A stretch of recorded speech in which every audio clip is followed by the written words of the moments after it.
আমরা জয় জগন্নাথ দীঘাতে মন্দির পরিদর্শনের জন্য বেরিয়ে পড়লাম। সামনে দেখলাম গেট এত সুন্দর, গেটের লাইট দিয়ে ভিতরে প্রবেশ করলাম। দেখলাম কীর্তন হচ্ছে, বিদেশিরা কীর্তন করছে, খুব সুন্দর মনোরম পরিবেশ।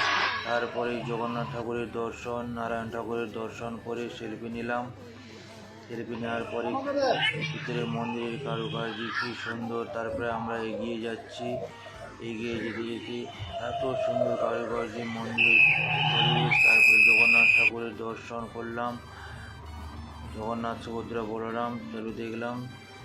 দেখার পরে দর্শন করলাম, সেলফি নিলাম এবং মা ছেলের ফটো তোলা।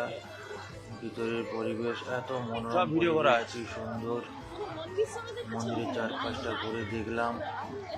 দেখতে দেখতে দেখা হওয়ার পরে বেরিয়ে পড়লাম